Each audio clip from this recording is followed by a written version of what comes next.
Hello, what's up guys? Today we'll assemble this one. As you can see, it's already assembled, but here we go. How do you set the ring gap?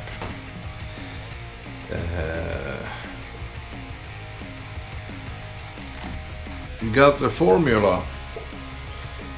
0.5% of diameter is the minimum on boosted engines, and I on 4-strokes, and I kind of like put it to the same on air-cooled 2-strokes because they are prone to get a lot hotter than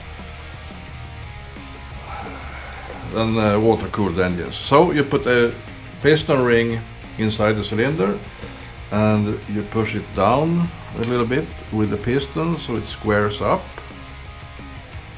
like that, and then you take a feeler gauge. I got, let's see, 0.25 I got, and 0.30. I need to have 0.20 also. There we go. So I measured it earlier to 0.20 and it is snug in there. So I would say it's 0.15 actually, about. And I do not want the ring to snag any port. So I will set it up to the loose side. Calculating this though, where is the calculator? There. We take 45 millimeters multiplied by 0.005, and then we got 0.22 millimeters. That's minimum. It doesn't matter. Yes, it does matter, but you can set it larger and you are losing so very little power. Instead you gain reliability, and I will set it to somewhere in between 0.25 and 0.30. And why is that then? Yeah, I'll show you. Here's another ring. When the ring is getting hotter, it expands, and thus it gets longer. The cylinder expands also, but you do not ever want this to butt together, getting tight together, because if it do, the ring has nowhere to go and it starts to want to twerk and bend to other directions to get somewhere to go, and it's quite high forces. So you can break the ring land. It pushes as the upside of the piston crown is the weak side, so it pushes it up and it breaks the piston, and then you got all sorts of havoc. Oh yes, I milled the slots today.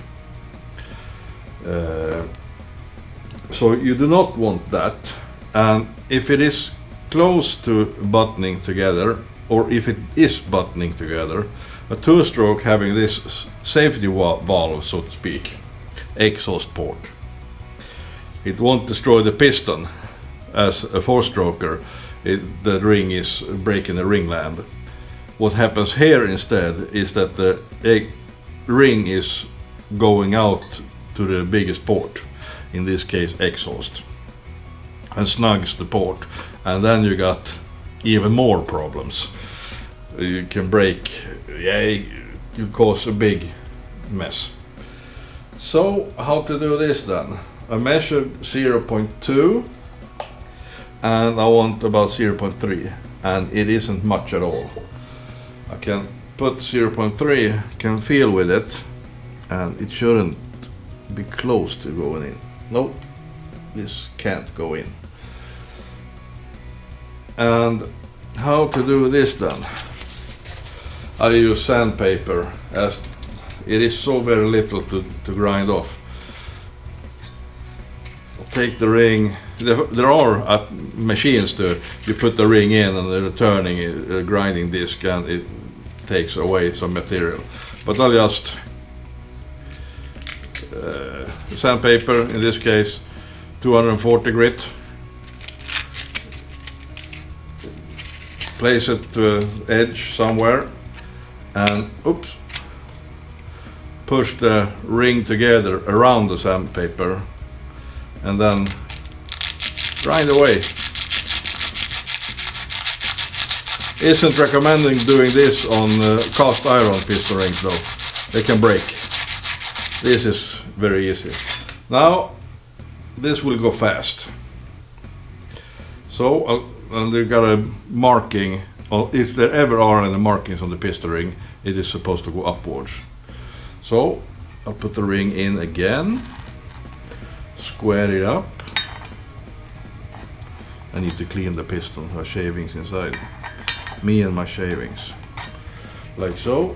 And now let's test with 0.25.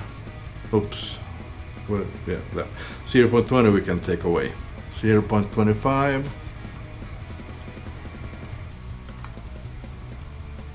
Yeah. Now 0.25 goes in, but very snug. That means it's kind of like 0.225. It didn't happen very much, but better be safe than sorry and take it in small steps.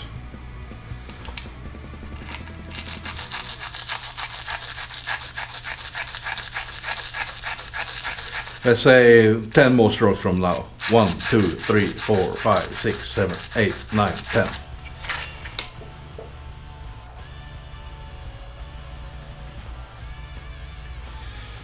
And square it up with my piston.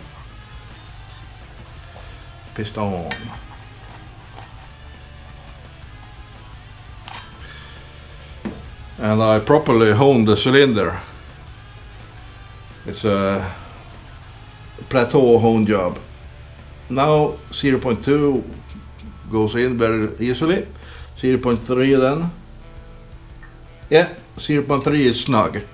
So I'll leave it there. There's no more to it. This will be good, but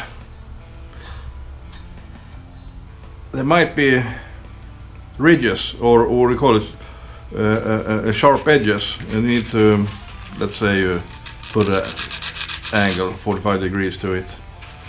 You do not want the ring to make any scorings in the port. No, in the cylinder. And just easily. Easy. Nothing more than that. Now I got some smooth edges. And I can put the ring on the piston and start assemble. But I need to clean it. So I'll pause for a while and put the engine up and then we'll put on the cylinder and start measuring heights again.